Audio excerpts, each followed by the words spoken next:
Good evening all, welcome to Learners Academy.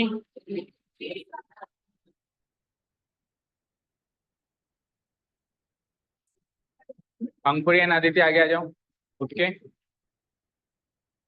जल्दी से। आदित्य हो गया आपका वर्ल्ड कप खत्म? तो फिर अब तक क्या चल रहा था? वो तो पहले हो गया था। तो चलो उठो, दोनों उठो, निकलो बाहर निकलो।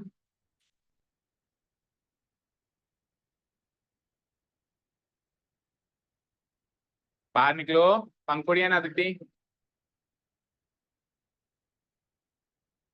अरे मैं तो शिफ्ट हूँ। आदित्य यहाँ बैठो, अंकुरी वहां बैठो। 4 जने कैसे बैठोगे? उधर बैठो सौम्या के बगल।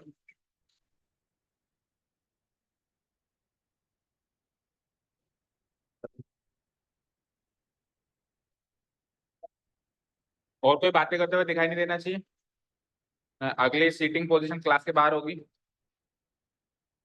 सीधा बैठ जा।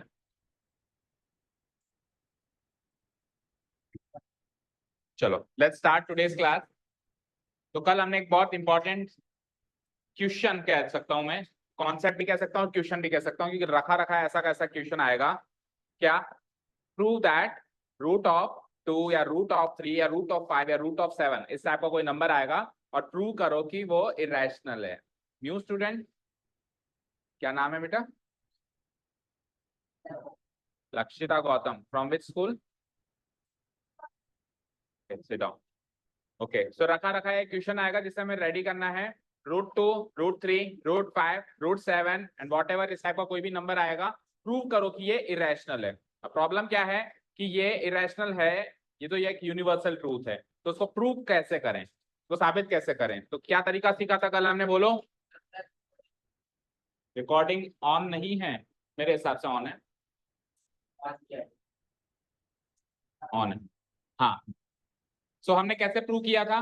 तो कल हमने रफली प्रूव किया था, आज अपने को नोट डाउन करना है। तो सबने हेडिंग डाल ली, प्रूव दैट √2 इज इरेशनल।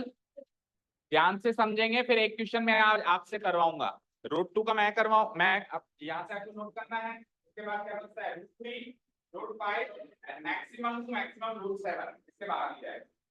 या उससे भी ज्यादा दिमाग के बिल्कुल डिफिकल्ट क्वेश्चन उसको बनाना है तो √11 से बाहर नहीं जाएगा। इनमें से कोई भी एक क्वेश्चन तो तय है आएगा।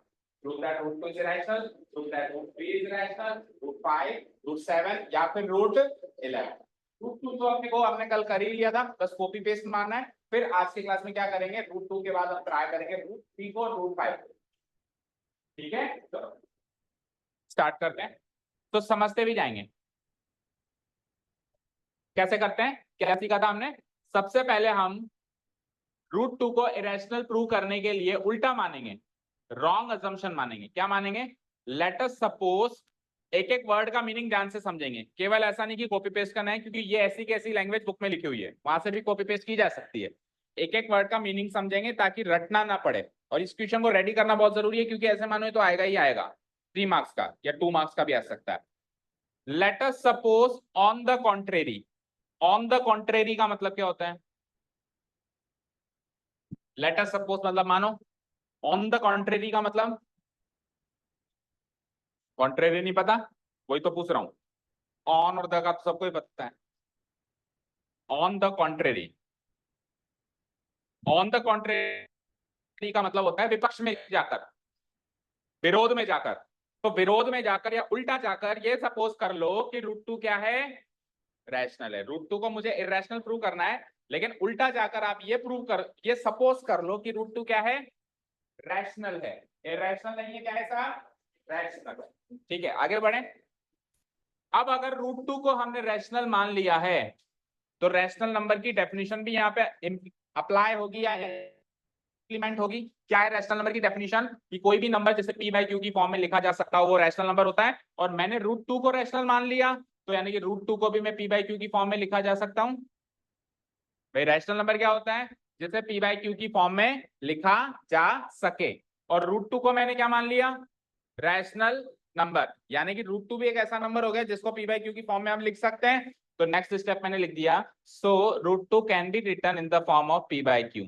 और जब अपन रैशनल नंबर की डेफिनेशन को कंप्लीट करते हैं तो क्या कंप्लीट डेफिनेशन थी कि p बाई क्यू की फॉर्म में लिखने से काम नहीं चलेगा, वहां पे p और q क्या होने चाहिए, इंटीजर्स होने चाहिए, और डिनोमिनेटर यानी q should not be equal to 0 भी होना चाहिए।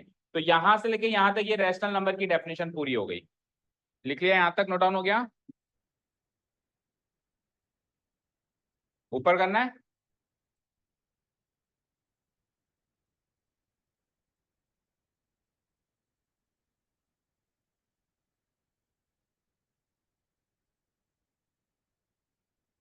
करूं स्क्रॉल डाउन?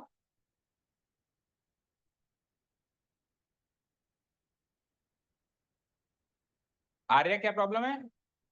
कुछ छूट गया? कहां से छूटा बताओ मुझे। सेकंड पैराग्राफ से? ये इतना ही है जो भी फर्स्ट सेकंड पैराग्राफ, जल्दी से नोट करो। हाँ तो लिखो ना।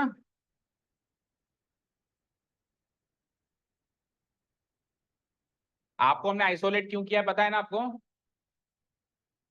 आपको आइसोलेट क्यों किया है पता है ना? तो फिर आइसोलेट होकर भी वही काम करोगे तो आइसोलेट होने का मतलब नहीं है फिर। ठीक है, अपने आप की मदद खुद करनी है।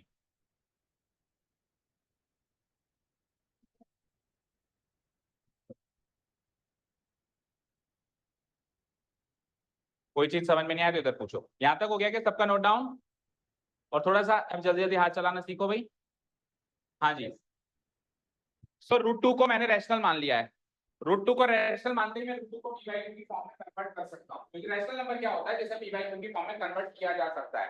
तो मैंने √2 को रैशनल माना तो √2 भी p बाई क्यू की फॉर्म में कन्वर्ट किया जा सकता है। लिख दिया मैंने p बाई क्यू। अब जब मैं किसी भी रैशनल नंबर की p बाई क्यू की फॉर्म लिखता हूँ तो दो बातें होती हैं, या तो p बाई क्यू की फॉर्म में कन्वर्ट होने के बाद वो नंबर ऐसा फॉर्म बनती है जिसको फर्दर नहीं काट सकते, या फिर ऐसी फॉर्म बनती है जिसको फर्दर काट सकते हैं। ठीक है, या तो ऐसी फॉर्म बनती है जिसको फर्दर नहीं काट सकते, और या फिर ऐसी फॉर्म बनती है जिसको फर्दर काट सकते हैं। इसके हमने दो एग्जांपल्स कर लिए थे, फिर से एक बार एग्जांपल ले लेते हैं उसी सेम को। सपोज करो मैंने 0.3 की p बाई क्यू की फॉर्म बनानी चाहिए और फिर मैंने 0.4 की p बाई क्यू की फॉर्म बनानी चाहिए। सो टेल मी 0.3 की p बाई क्यू की फॉर्म क्या बनती है, 3/10, एंड 0.4 की p बाई क्यू की फॉर्म क्या बनती है? तो देखो 3/10 में 3 और 10 को फर्दर नहीं काट सकते, नहीं काट सकते ना, लेकिन 4/10 में 4 और 10 को फर्दर काट सकते हैं, 2 से और 5 से काट सकते हैं। समझ गए? तो रैशनल नंबर को जैसे ही मैं p बाई क्यू की फॉर्म में लिखता हूं तो दो बातें हो सकती हैं, ऐसी फॉर्म भी बन के निकल सकती है जिसे फर्दर नहीं काटा जा सकता, और ऐसी फॉर्म भी बन के निकल सकती है जिसे फर्दर काटा जा सकता है। यहां तक क्लियर है? ऊपर रखो पंखुड़ी, अपनी शीट को ऊपर रखो। हाँ, अब तो हम क्या मानेंगे कि यहाँ पे √2 की जो p बाई क्यू की फॉर्म है वो ये वाली नहीं है, क्या मान लेंगे, ऐसी वाली है, नीचे साइड वाली है, जिसमें हम उसको फर्दर काट सकते हो। ठीक है, और जब हम उसको फर्दर काट सकते हैं, जब हम उसको फर्दर नहीं काट सकते हैं, उस केस में इन दोनों नंबर को बोला जाता है को प्राइम्स। क्या बोला जाता है? को प्राइम्स। यानी को प्राइम नंबर्स वो होते हैं जिनको काट नहीं सकते, जितना कटने थे वो कट गए। तो 4 और 10 तो को प्राइम्स नहीं है, इनको तो काट सकते हैं, लेकिन 3 और 10 क्या है, को प्राइम्स हैं।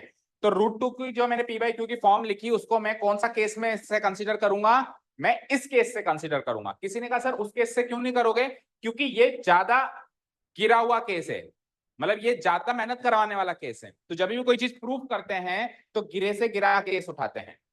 हमारे हिसाब से, हमारी कंफर्ट जोन के हिसाब से सेफ कंडीशन नहीं उठाएंगे, हमेशा अनसेफ कंडीशन उठाएंगे। अनसेफ कंडीशन से अगर हमने प्रूव कर दी उस थ्योरम को तो सेफ कंडीशन में ऑटोमेटिकली प्रूव हो जाती है।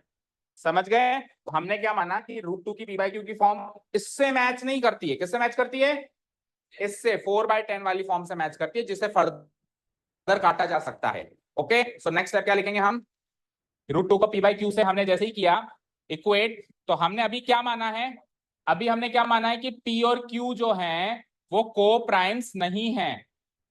क्या मानना है कि p और q को प्राइम्स नहीं है, और p और q को प्राइम्स नहीं है तो यानी कि उनका कोई कॉमन फैक्टर है जिससे उनको काटा जा सकता है। अदर देन 1 उनका कोई ना कोई कॉमन फैक्टर है, क्योंकि 1 तो सबका ही वो फैक्टर होता है, तो 1 के अलावा उनका कोई ना कोई तो फैक्टर है। जैसे अभी 4/10 था, तो 4/10 में कॉमन फैक्टर क्या था दोनों का, 4 का फैक्टराइज फॉर्म क्या बनेगी, 2 × 2, 10 की क्या बनेगी 22। सो 2 इनका कॉमन फैक्टर था ना, तो जिसे हम काट सकते हैं उनका कोई ना कोई कॉमन फैक्टर तो होता है, और जिसे काट नहीं सकते उनका कोई कॉमन फैक्टर नहीं होता है। तो हमने माना कि P बाई क्यू की फॉर्म में इसमें हम उसको काट सकते हैं, इसलिए उनका P और Q का कोई ना कोई कॉमन फैक्टर तो है अदर देन 1, ऐसा हमने मान लिया।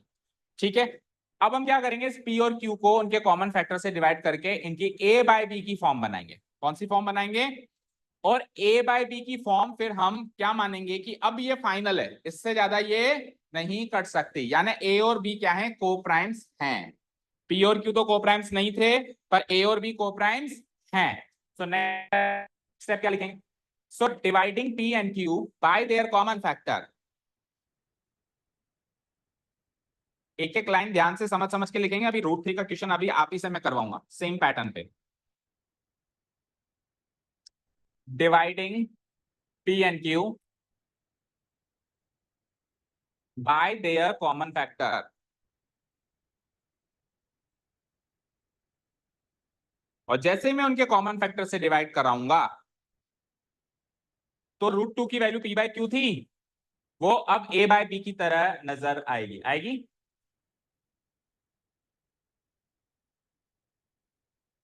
अब वो किसकी तरह नजर आएगी, A बाय B की तरह नजर आएगी। Root 2 equal to P by Q तो पहले ही था, लेकिन अब मैंने इसको काट दिया इनके कॉमन फैक्टर से, तो अब जो फॉर्म बनी वो कैसी है, A बाय B टाइप की फॉर्म है, और A बाय B टाइप की फॉर्म में A और B अब फाइनल क्या है, मेरे को प्राइम्स हैं। P और Q को प्राइम्स नहीं थे, लेकिन काटने के बाद अब A और B को प्राइम्स हैं, तो क्या लिख दूंगा, where A and B are coprimes, और को प्राइम्स का मतलब भी समझा दो, को प्राइम्स का मतलब होता है कि उनका कोई कॉमन फैक्टर नहीं है, that is A and B do not have a common factor other than 1. A and B do not have a common factor other than 1.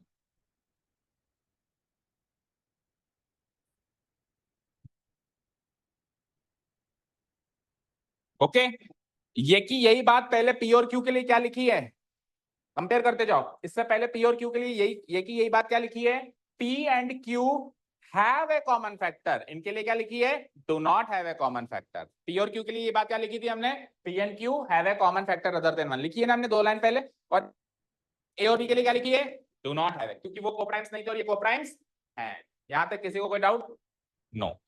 अब साहब हम फाइनली इस पे आ चुके हैं कि रूट 2 की वैल्यू A बाय B है, राइट, रूट 2 की वैल्यू क्या है, A बाय, तो हम इस इक्वेशन को उठा लेंगे root 2 equal to A by B, और इस इक्वेशन में स्क्वायरिंग बोथ साइड्स करेंगे, रूट 2 का भी स्क्वायर करेंगे और A बाय B का भी होल स्क्वायर करेंगे। Let's do it. Now we have root 2 equal to A by B,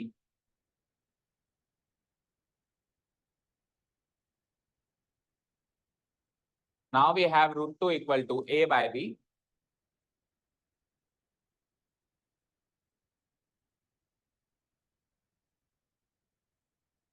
squaring both sides को स्क्वायर कर दूं मैं, LHS and RHS, both sides का मतलब क्या है, LHS and RHS, both sides को कर दिया मैंने स्क्वायर। कोई एब्सेंट है आज, अवधि, अवधि को क्या हुआ आज, ओके, एनीवन अदर, तुषार तो आ ही नहीं रहा, और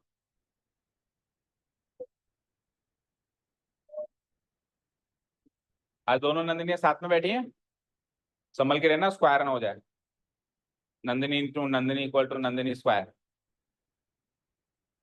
ओके, चले नेक्स्ट।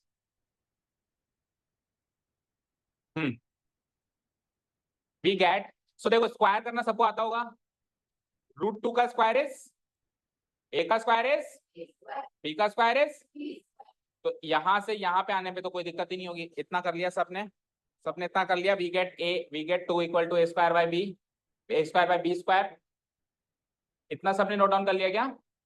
अब नेक्स्ट क्या करना है, एक एक स्टेप याद रखो, पहले क्या किया, अब बताओ, चलो यहां तक रिकॉल करते हैं, पहले क्या किया, पहले रूट 2 को P बाई Q लिखा, और माना कि P और Q कट सकते हैं, काटो कट सकते हैं, तो जैसे 4/10 लिखने के बाद 2 से काट के 2/5 बनाते हो ना, कि 4/10 ही छोड़ देते हो, काट कर बनाते हो, अगर कोई फ्रैक्शन कट रहा है तो काटना हमारा कर्तव्य है ना, as a student of maths, काट के उसको शॉर्ट करके, मतलब ज्यादा सिंप्लीफाई फॉर्म में छोड़ के आना होता है, 4/10 को 2/5 बना के छोड़ के आना होता है, तो हमने शुरुआत में क्या माना, रूट 2 की फॉर्म P बाई Q है, और ये मान लिया कि P और Q कट रहा है तो काटा, काट के क्या बनाया, a बाई बी, एक स्टेप यहाँ पे खत्म हुआ।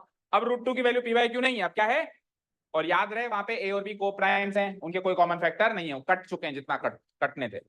अब हमने क्या किया, सेकंड स्टेप पे root two equal to A by B वाली इक्वेशन का स्क्वायरिंग बोथ साइड्स किया।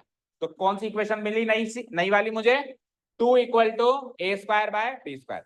अब थर्ड स्टेप याद करना, क्या करना है अपने को, यहां से अपने को इन दोनों को एक्सचेंज करना है, इसको उधर पहुंचाओ, इसको उधर पहुंचाओ, इसको उधर पहुंचाओ, इसको उधर। अब आप चाहो तो ये 2 स्टेप में करो, कोई बच्चा ऐसे भी कर सकता है कि बी स्क्वायर को 2 से मल्टीप्लाई करके 2b square equal to A square लिख दे, और अगले स्टेप में 2 को नीचे पहुंचा के B square equal to A square by 2 लिख दे। कोई बच्चा ये काम इन 2 स्टेप्स में भी कर सकता है, और कोई बच्चा यहां से डायरेक्ट ये स्टेप भी लिख सकता है, सीधे एक ही स्टेप में उसने बी स्क्वायर को वहां भेजा और उसी स्टेप में 2 को नीचे ले आया। भाई एक कोई बच्चा ऐसे भी कर सकता है कि एक स्टेप में तो 2 को उधर लेके गया बस, और कुछ फेरबदल नहीं किया, और दूसरे स्टेप में नहीं, एक स्टेप में बी स्क्वायर को वहां लेके गया और दूसरे स्टेप में 2 को नीचे लेके आया। और एक बच्चा भी कर सकता है एक ही स्टेप में दोनों काम कर दिए, दोनों सही है, जिसको जैसे समझ में आए। ठीक है, चलो तो नेक्स्ट स्टेप में हम क्या करेंगे, बी स्क्वायर इक्वल टू, ये दो एक ही स्टेप में हमने कर दिया, क्या किया समझ आया ना, बी स्क्वायर को तो वहां भेज दिया और 2 को यहाँ ले आया, तो क्या इक्वेशन बन गई अब की बार, B square equal to A square by 2। और इसको मार्क कर लो, ये है हमारी पहली इक्वेशन, इक्वेशन नंबर 1।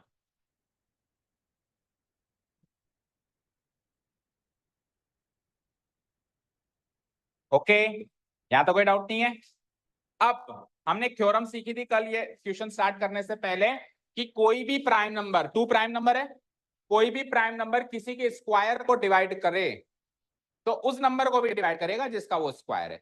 तो अगर 2 ए स्क्वायर को डिवाइड करता है तो 2 ए को भी डिवाइड करेगा, और 2 ए स्क्वायर को डिवाइड करता है, ये इक्वेशन से पता चल रहा है। देखो 2 ए स्क्वायर को डिवाइड करके एक परफेक्ट वैल्यू दे रहा है ना, डेसिमल वैल्यू थोड़ा ना दे रहा है, ये तो एक परफेक्ट वैल्यू है, इंटीग्रल फॉर्म है ये। सो 2 ए स्क्वायर को डिवाइड कर रहा है यहाँ से, तो 2 ए स्क्वायर को डिवाइड कर रहा है तो 2 ए को भी डिवाइड करेगा। थ्योरम है ये, कोई भी प्राइम नंबर p नाम का अगर किसी के नंबर के स्क्वायर को डिवाइड करेगा तो उस नंबर को भी डिवाइड करेगा जिसका वो स्क्वायर था। ओके, सो नेक्स्ट स्टेप में क्या लिखूंगा, 2 डिवाइड्स ए स्क्वायर, उसका रिजल्ट क्या लिखूंगा, 2 डिवाइड्स ए। समझ गए, चलो नेक्स्ट स्टेप, 2 डिवाइड्स ए स्क्वायर, 2 डिवाइड्स ए स्क्वायर, 2 डिवाइड्स ए स्क्वायर तक लिखो एक बार, 2 डिवाइड्स ए स्क्वायर तक लिखो सारे बच्चे एक बार, लिखा, सबने लिख दिया 2 डिवाइड्स ए स्क्वायर तक। अब सुनो इधर स्क्रीन पे, 2 डिवाइड्स ए स्क्वायर से 2 डिवाइड्स ए तक की जो जर्नी है, इसके बीच में ये थ्योरम बैठी है जो हमने कल सीखी थी। अब अगर वेटेज अच्छा है तो ये थ्योरम लिख के फिर लिखना है 2 डिवाइड से, लाइक 3 मार्क्स का क्वेश्चन है तो, एंड लाइक 2 मार्क्स का क्वेश्चन है तो फिर थ्योरम नहीं लिखनी है, सीधे इससे ये रिजल्ट लिख देना है। समझ आ गई बात, as per the weightage and situation अपने को वहां पे डिसीजन लेना है। ठीक है, आप जब इसका सॉल्यूशन देखोगे अलग अलग बुक्स के अंदर, अलग अलग चैनल्स पे, तो आप देखोगे किसी ने तो डायरेक्ट यहाँ से यहाँ लिख दिया, और किसी ने थ्योरम समझाई और थ्योरम समझा के फिर यहाँ से ये रिजल्ट किया, और ये थ्योरम वही है जो हमने कल पढ़ी, वही कॉपी पेस्ट हो रही है। क्या है ये थ्योरम, देखो पढ़ो, ये थ्योरम क्या है, वी नो दैट, हम जानते हैं कि कोई भी प्राइम नंबर p जो है अगर ए स्क्वायर को डिवाइड करेगा तो ए को भी डिवाइड करेगा। ये थ्योरम सीखी है ना हमने, एक प्राइम नंबर अगर ए स्क्वायर को डिवाइड करेगा तो ए को भी डिवाइड करेगा, तो अगर 2 ए स्क्वायर को डिवाइड करेगा तो 2 ए को भी डिवाइड करेगा। अब अभी के लिए तो आप ये थ्योरम लिखो, लेकिन एग्जाम में क्या करना है समझ गए ना, अगर वेटेज कम है तो इसको स्किप करके सीधे इसके बाद ये स्टेप लिख सकते हैं। समझ गए, चलो लिखो, अभी तो ये थ्योरम लिखो, लेकिन एग्जाम में हम चाहें तो स्किप कर सकते हैं।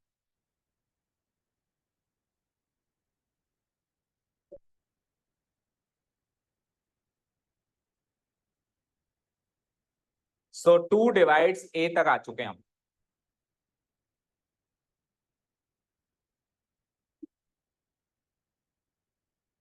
देखो जब रखा रखाया क्वेश्चन होता है कोई, ये तो आना ही है, ठीक है, तो उसको अपॉर्चुनिटी माना करो कि साहब ये तो मेरे 3 नंबर तो पक्के हो गए, कोई छीन नहीं सकता मुझसे। ठीक है, उसकी तैयारी तो उस लेवल पे करनी चाहिए, कम से कम 10 से 20 बार ये बिना देखे ही अपने आप सोल्यूशन करके देखने, रखा रखा आएगा मोस्ट प्रोबेबली। ठीक है, और कोई बार क्या होता है नहीं भी आता है, तो नहीं आया तो इससे इर्द गिर्द कुछ आएगा, ऐसा तो है नहीं कि जो हम पढ़ के जाएंगे पूरा वेस्ट होगा, ऐसा तो हो नहीं सकता। ये नहीं आया तो उसके आसपास का कुछ आएगा। और कुछ तो आएगा ही आएगा यहाँ से। पहले 4 एक्सरसाइज थी, 2 तो ओमिट हो गई, तो अब देगा क्या, यही देगा। उन 4 एक्सरसाइज में भी ये इंपॉर्टेंट हुआ करता था, तो अब 2 ओमिट होने के बाद तो ये ज्यादा इंपॉर्टेंट हो गया। अब तो बचा ही नहीं ना चैप्टर में कुछ, समझ गए। जब 4 एक्सरसाइज हुआ करती थी ना, तभी भी ये क्वेश्चन इस चैप्टर का सबसे इंपॉर्टेंट क्वेश्चन था। मतलब 4 एक्सरसाइज में भी ये सबसे टॉप पे लिस्ट पे होता था, पहली पसंद होता था एग्जामिनर की ये क्वेश्चन देना। तो अब 2 तो हट गई, तो फिल्टर हो गई, छोटा हो गया चैप्टर। तो अब 4 में से इंपॉर्टेंट था, तो 2 में से तो ये इंपॉर्टेंट रहेगा, ज्यादा इंपॉर्टेंट रहेगा। ठीक है, ओके। सो 2 डिवाइड्स ए स्क्वायर से लेकर 2 डिवाइड्स ए तक हम आ चुके हैं, डन। अब अगर 2 ए को डिवाइड करता है, यहां तक हम कंक्लूड कर चुके हैं, तो यानी कि ए से 2 डिवाइड करके एक तीसरा इंटीजर सी लिखा जा सकता है। अगर 2 जो है ए को डिवाइड करता है, जैसे मान लो 2 जो है 10 को डिवाइड करता है, 2 10 को डिवाइड करता है क्या, तो 10/2 = 5 लिखा जा सकता है, एक इंटीजर 5 लिखा जा सकता है ना। और किस को 2 डिवाइड करता है, लेट्स से 2 जो है 14 को भी डिवाइड करता है, तो 14 डिवाइडेड बाय 2 भी 7 लिखा जा सकता है। तो यहां पे क्या कहते हैं, 2 a को डिवाइड करता है, तो यानी a divided by 2 equal to c कोई इंटीजर लिखा जा सकता है। तो नेक्स्ट स्टेप में हम ये करने वाले हैं, 2 डिवाइड्स a के बाद। So let us suppose a/2 equal to c where c is an integer.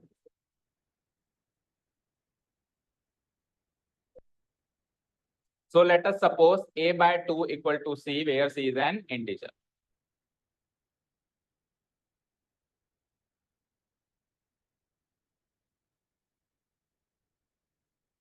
Done.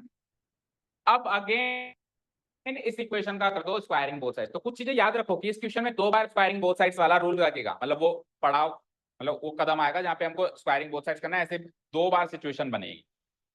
ठीक है, पहली बारी कब बनी थी, पहली बारी कब बनी थी, √2 इक्वल टू a/b वाली सिचुएशन में। अब कब बन रही है, a/2 equal to c। So again squaring both sides we get, again squaring both sides we get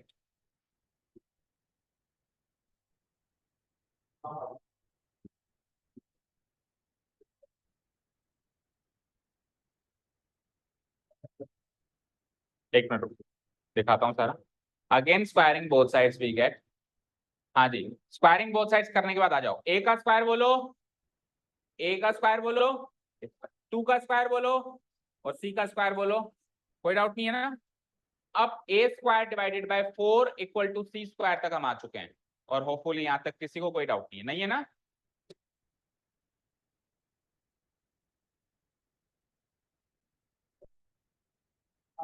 A square divided by 4 equal to C square तक हम आ चुके हैं, और यहां तक किसी को कोई डाउट नहीं है, हो तो बता दो।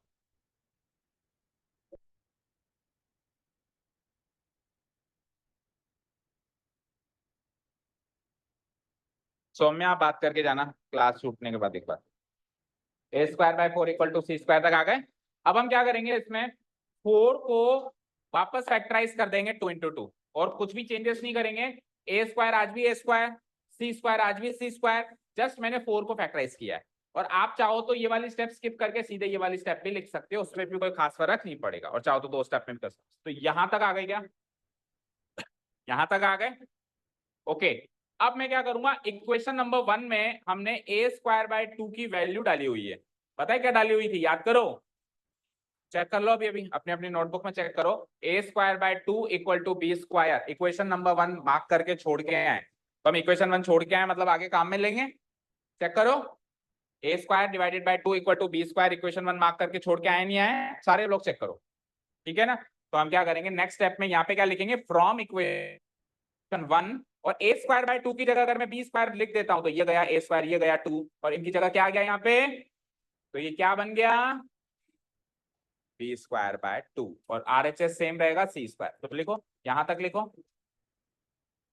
Implies b²/2 equal to c²।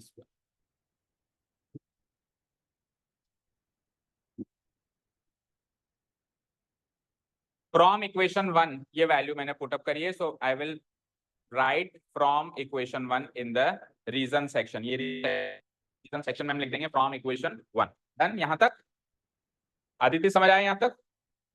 अभी करवाऊंगा √3 इज इरेशनल, आगे इसलिए बिठाया, अब हमारा वर्ल्ड कप चलेगा, ओके। हाँ जी, अब देखो, यहां तक हो गया।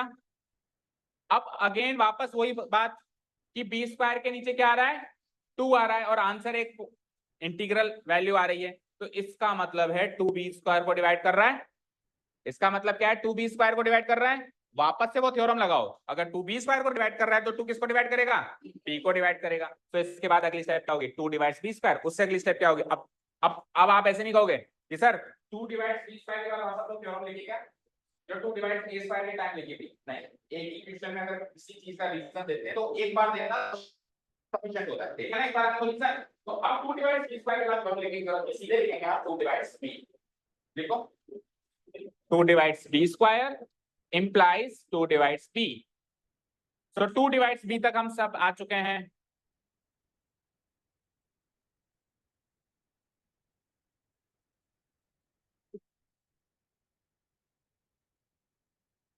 टू डिवाइड्स b तक सब आ चुके हैं।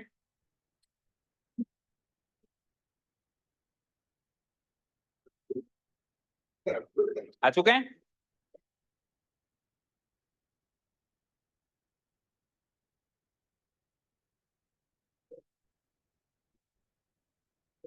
रूट 5 की तैयारी कर रहा है क्या, मैं रूट 7 पूछ लूंगा, तो इसलिए समझने में ध्यान दे।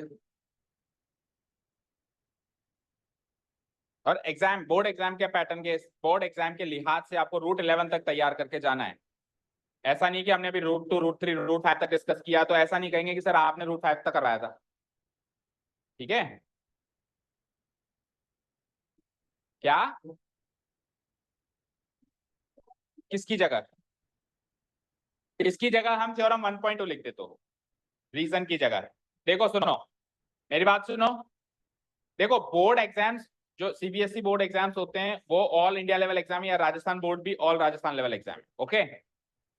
तो सीबीएसई बोर्ड थोड़ा ना कहता है कि आप एनसीईआरटी फॉलो करो, ऐसा सीबीएसई बोर्ड थोड़ा ना कहता है। वो तो उसका सिलेबस एनसीईआरटी से मैच करता है, इसलिए हम लोग एनसीईआरटी फॉलो करते हैं। तो थ्योरम 1.2 तो वो एनसीईआरटी में है ना। मान लो कोई चेक करने वाला कोई दूसरी बुक फॉलो करता हो तो उसकी थ्योरम 1.2 तो कोई और होगी, समझ गए। तो इसीलिए थ्योरम का नंबर नहीं डाल सकते, थ्योरम 1.2 थ्योरम बतानी पड़ेगी कि ये थ्योरम है। इज दिस क्लियर, ठीक है। थ्योरम बाय थ्योरम 1.2 ऐसे नहीं लिखा जा सकता, क्योंकि हम एनसीईआरटी का एग्जाम नहीं दे रहे। हाँ एनसीईआरटी का एग्जाम होता तो एनसीईआरटी का रेफरेंस लेके भाई तो नहीं बताया थ्योरम 1.2, हम सीबीएसई का एग्जाम दे रहे हैं। सीबीएसई अलग ऑर्गेनाइजेशन है, एनसीईआरटी अलग ऑर्गेनाइजेशन है, समझ गए, क्लियर, ओके। हाँ जी, अब यहां तक क्लियर है क्या बच्चों, 2 डिवाइड्स बी तक। तो पहले हमने कहीं ना कहीं पंखुड़ी लिखा था 2 डिवाइड्स ए, लिखा था आपने पक्का। अभी हमने क्या लिखा, यानी 2 ए को भी डिवाइड करता है, ध्यान से सुनो, और 2 बी को भी अभी डिवाइड कर रहा है। 2 ए को भी डिवाइड कर रहा था, 2 बी को भी डिवाइड कर रहा था, मतलब 2 दोनों को डिवाइड करता है, 2 दोनों को डिवाइड करता है, तो 2 दोनों का कॉमन फैक्टर हुआ। 2 अगर सपोज करो 2 को डिवाइड करता है, 2 18 को डिवाइड करता है, 18 और 14 का कॉमन फैक्टर 2 हुआ कि नहीं हुआ। तो अभी 2 ए को डिवाइड करके आया है, पीछे लिखा है, अब अभी हमने लिखा है कि 2 बी को डिवाइड कर, तो ए और बी का कॉमन फैक्टर 2 हो गया ना। जबकि एक जगह हम लिख के आए थे कि ए और बी का तो कोई कॉमन फैक्टर ही नहीं है, और अब क्या हो रहा है कि ए और बी का कॉमन फैक्टर 2 तो क्या गया। तो हमने हमारी ही कही हुई बात का विरोध कर दिया। ऐसा विरोध क्यों हुआ, ऐसा कॉन्ट्रडिक्शन क्यों हुआ, क्योंकि हमारा स्टार्टिंग वाला असम्पशन था ना कि रूट 2 रैशनल है, वही गलत है। यानी कि सही असम्पशन क्या है, रूट 2 रैशनल नहीं, बस इसको लाइन करके लिखना है, ये इसका सॉल्यूशन, ठीक है। यानी कि अब अपन क्या करेंगे, अब अपन इसको याद दिलाएंगे कि 2 डिवाइड्स ए हम पहले लिख के आए हैं, और अब हम 2 डिवाइड्स बी लिख रहे हैं, यानी ए और बी का कॉमन फैक्टर 2 है, ओके। लिखें, let's write it. previously we got 2 divides a, now we got 2 divides b। पहले हमने पाया 2 डिवाइड्स a, पाया, और अब हमने हाल ही में पाया है कि 2 डिवाइड्स b भी है। तो 2a को भी डिवाइड करेगा, 2b को भी डिवाइड करेगा, तो फिर 2a और b का क्या बन गया, कॉमन फैक्टर बन गया। Hence a and b have 2 as their common factor, यानी कि a और b के पास 2 कॉमन फैक्टर के रूप में मौजूद है, ठीक है। a और b के पास 2 कॉमन फैक्टर के रूप में मौजूद है। यहां तक लिख लिया सबने, लिख लिया अदिति, ए और बी के पास 2 कॉमन फैक्टर है, कॉमन फैक्टर है, उसका नाम क्या है, उस नंबर का नाम क्या है 2। और हमने खुद ने लिखा था, चेक करो शुरुआत में, ये वाली लाइन पढ़ो, हमने क्या लिखा था, ए एंड बी के पास कोई कॉमन फैक्टर नहीं है 1 के अलावा, हमने लिखा। और अब हम ही लिख रहे हैं कि ए और बी के पास 2 कॉमन फैक्टर है, और ये कहता है कि ए और बी के पास कोई कॉमन फैक्टर नहीं है। तो हमारी कही हुई बात का हमने विरोध कर दिया, कॉन्ट्राडिक्शन आ गया। कॉन्ट्राडिक्शन तभी आता है जब स्टार्टिंग अजम्पशन ही गलत हुआ, सपोज जो किया गया वो गलत। ठीक है, समझ गए ना? ओके, अब अपन क्या लिखेंगे, यहां तक लिख दिया हमने,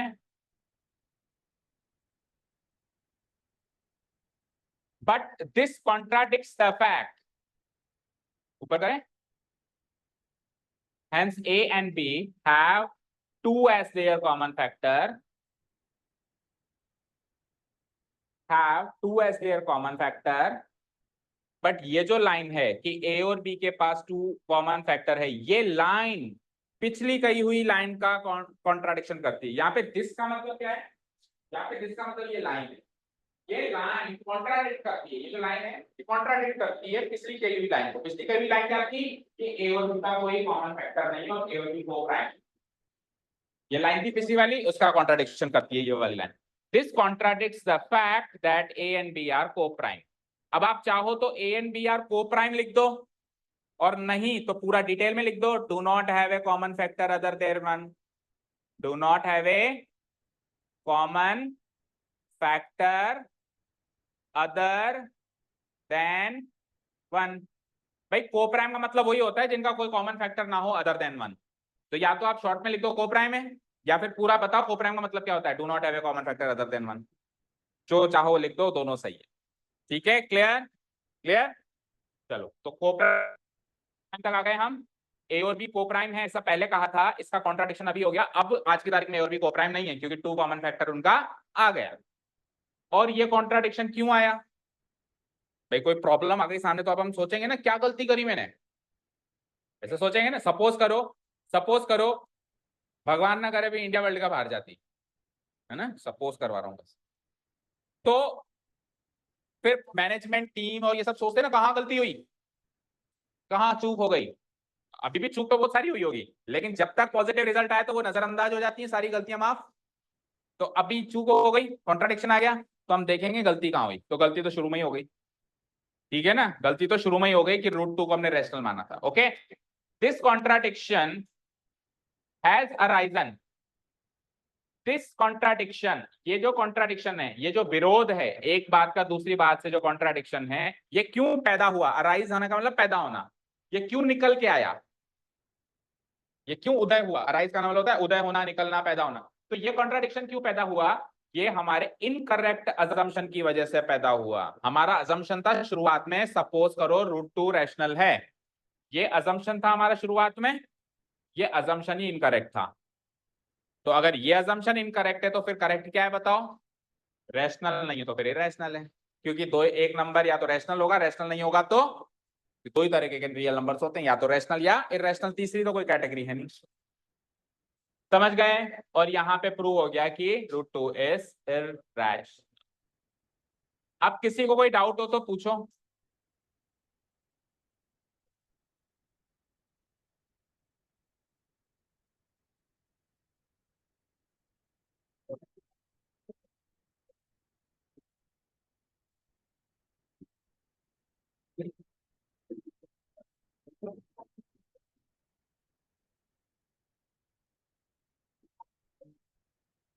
हाँ जी, किसी को कोई डाउट नहीं है, बातें करने के लिए नहीं कहा मैंने, डाउट है तो पूछो।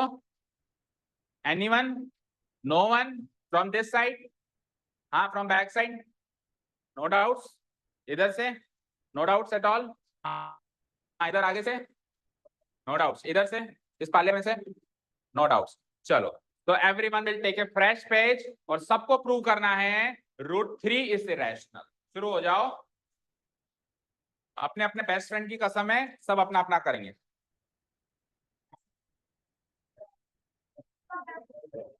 तो बना लो, अभी बगल में बैठिए, जल्दी से बनाओ और फिर खाओ, जल्दी करो। सवाल समझ में आ गया, prove that root 3 is irrational. पूरी स्टेप्स लिखनी है बच्चे, पूरी स्टेप्स लिखनी है, एक एक पॉइंट, एक एक फुल स्टॉप भी उसी की जगह लगाना है जहां पहले लगा हुआ है, क्योंकि यही तो सिखाना है आपको। जब मैं कह रहा हूं रखा रखाया आंसर आएगा, तो उसकी प्रैक्टिस रखी रखाई करनी है, ताकि ये 3 नंबर पक्के हो जाएं। और कुछ आए ना है, 3 तो आएंगे। अब ये क्वेश्चन ही नहीं आया तो फिर मेरे को कोस लेना वहां बैठे बैठे। चलो, समझ में आया रिया अच्छे से? चलो, now prove that √3 is irrational. शुरू अब।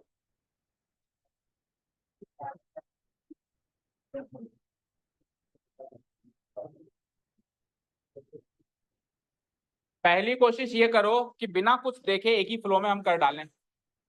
अगर कहीं अटक रहे और नई बात बन पा रही है, तो अपने ही लिखे हुए नोट्स √2 इज इरेशनल का रेफरेंस ले लो।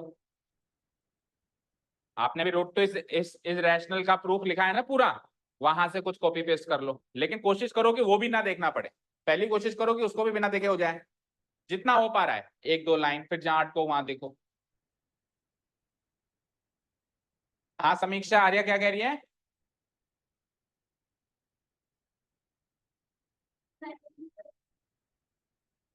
समीक्षा, फिर आपको प्रॉब्लम है बार बार पीछे देखने की? तो कुछ कह रही है मतलब, तो फिर आपको प्रॉब्लम है। दोनों बातें तो हो नहीं सकती ना। अब या तो फ्रेंड को बचा लो या खुद बच लो। दोनों दोनों बातें तो हो नहीं सकती। आप बार बार पीछे मुड़ रहे हो, दैट मीन्स या तो वो आवाज लगा रही है या आपको कोई प्रॉब्लम हो रही है।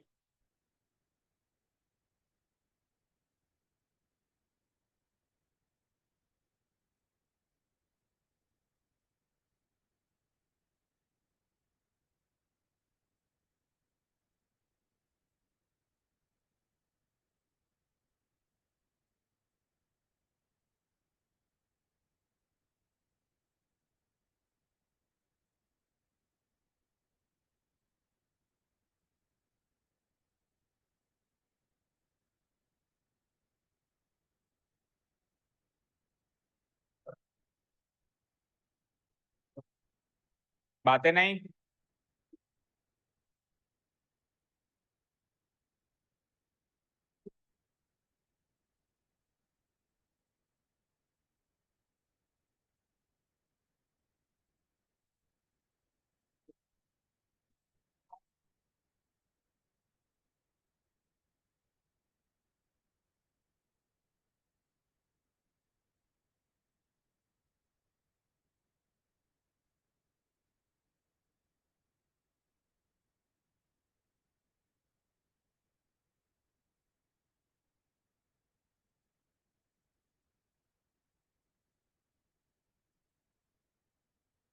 तो क्वेश्चन ये है, prove that √3 is irrational.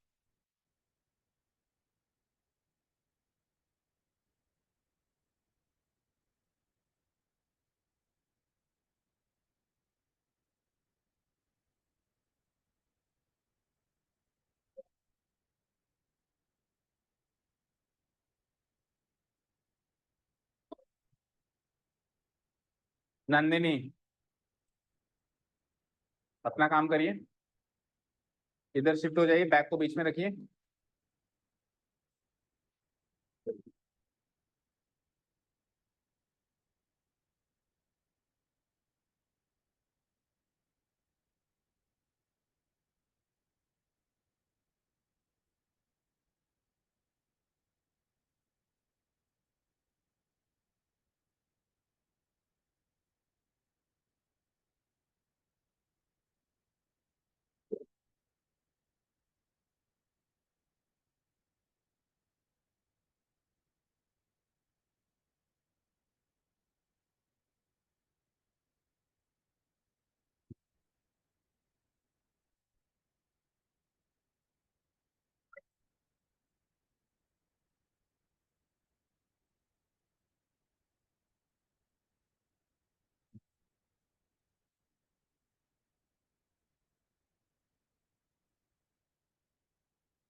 Okay चलो चेक करते हैं now, let's check it out, कितनों ने कितना सही किया।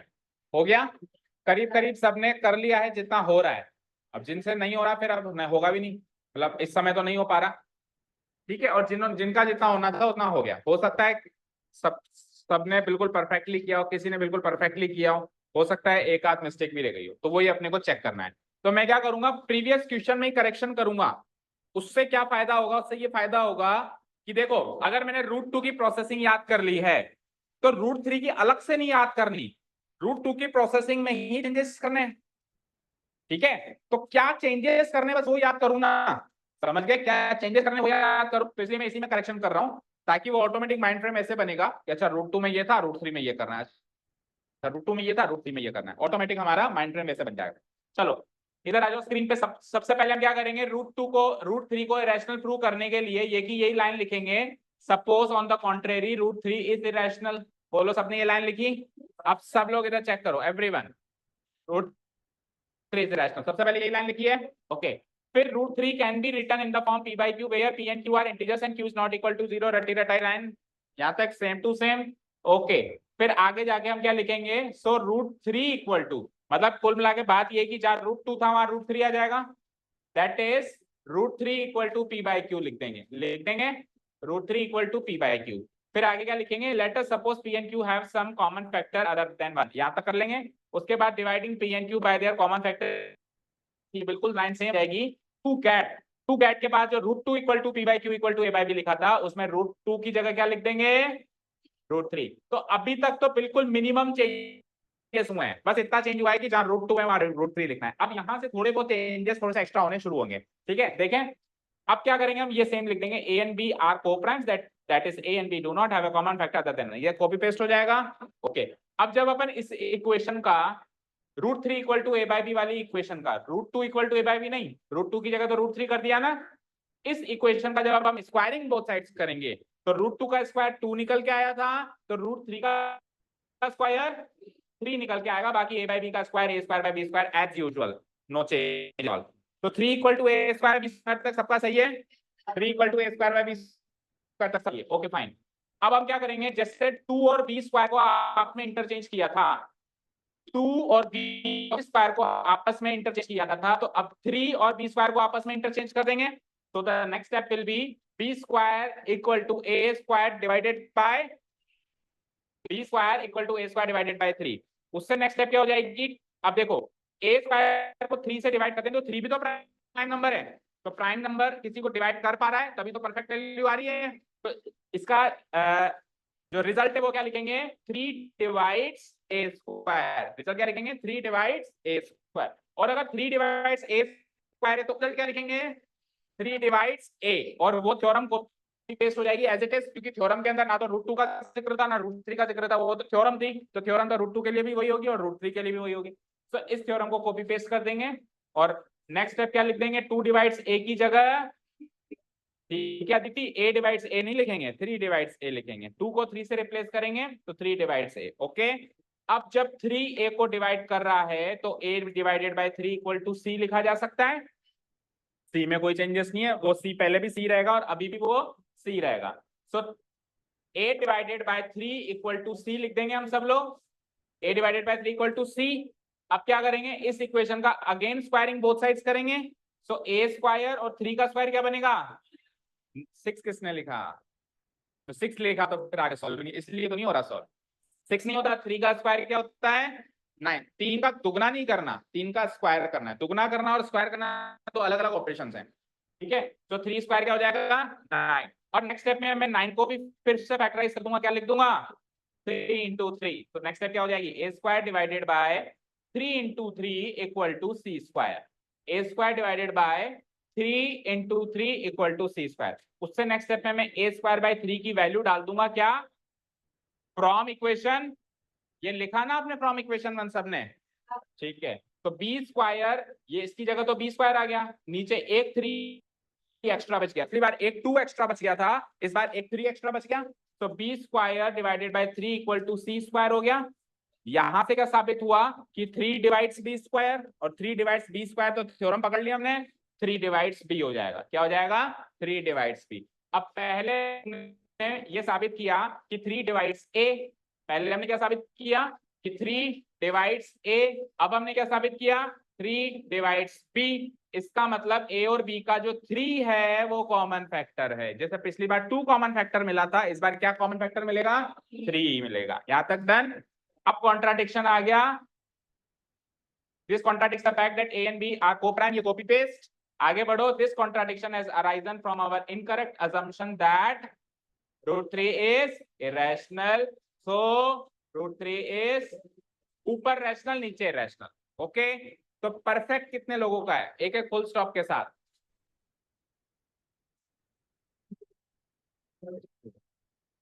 सबका परफेक्ट है। तो देखो, करो हाथ नीचे। देखो एक बार कल रफली किया, कल रफली भी करीब करीब यही किया था, 70 to 80% जो स्टेप्स हमने कल रफली भी लिखे थे। एक बार फिर अभी √2 को कॉपी पेस्ट किया था, वो गया 2 बार। तीसरी बार आपने अभी कर लिया, और चौथी बार आपको ये सवाल होमवर्क में करके आना है, प्रूव दैट √5 इज इरेशनल। तो यहां तक आते आते भी 4 बार एक ही क्वेश्चन रिपीट हो चुका है। तो अब तो 3 नंबर ले आओगे, और अभी जब मैं इसका टेस्ट लूंगा तो मैं √7 दे दूंगा, और फिर एनालिसिस में √11 ले लेंगे। तो हो गए सारे कवर। एक ही स्टेप्स 4 से 5 बार रिपीट हो गए। तो ये वाला क्वेश्चन कल के लिए होमवर्क मार्क करो। Prove that √5 is irrational. हाँ एक्स्ट्रा, हाँ इसको एक्स्ट्रा 1.2 मार्क कर लेना, कोई दिक्कत नहीं। ओके चलो, thank you so much for listening to us. Have a nice day, keep learning, and bye. आपका नाम क्या था बेटा? आओ एक बार बाहर आओ।